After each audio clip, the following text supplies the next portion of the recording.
We want to welcome in a man on the move, State Representative Weston Newton of Bluffton, joining us as he heads toward getting things going again in state government this week. Chairman of the Judiciary Committee, big important job, starting to move some legislation through that committee and then onto the floor and even past that. Representative Newton, talk about the liquor liability bill and what it means and what you did with it this past week.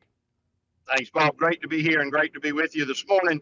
You know, you and I have touched on this very briefly in prior interviews, but, you know, each of us in Columbia has heard loud and clear from our constituents that the liquor liability, or more importantly, the skyrocketing insurance premiums for liquor liability is, quite frankly, putting some of our bars and restaurants and VFW posts out of business because they just can't afford 800% increases in premiums year over year, even for the good actors who have zero claims. Okay.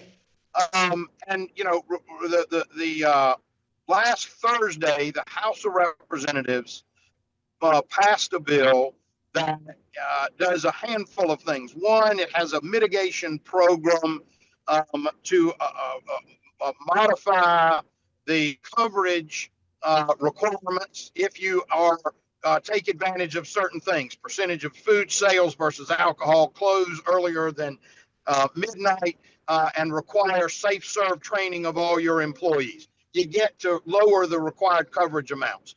Okay. Also, in the tort reform arena, we eliminated that which is known as the joint and several liability exception for alcohol. So the insurance company said that phrase is what exposes disproportionate legal responsibility.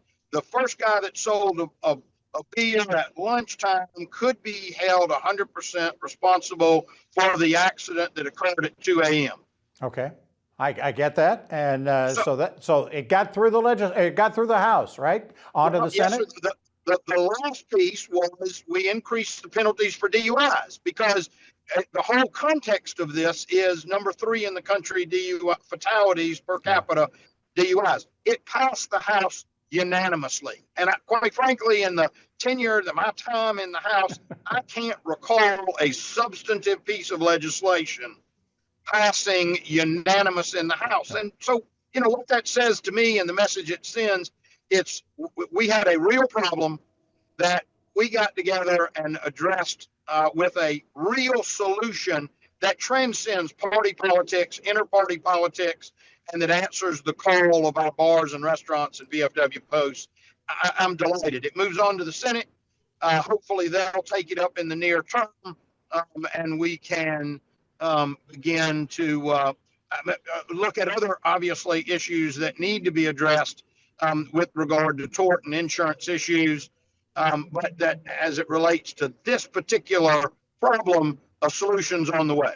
Outside of your committee, you've got work to do this week on the budget. We hear about this, you know, the federal government talking shutdown. You guys don't have that issue because you have to do a balanced budget. You've got to get it done, and you will eventually get it done.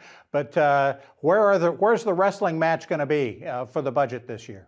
You know, Bob, I mean, I think I think there's consensus of what we want to do with regard to funding law enforcement and teacher salaries, and you know, there are some negotiation, if you will, regarding school resource officers and the governor's request versus what's coming from the House.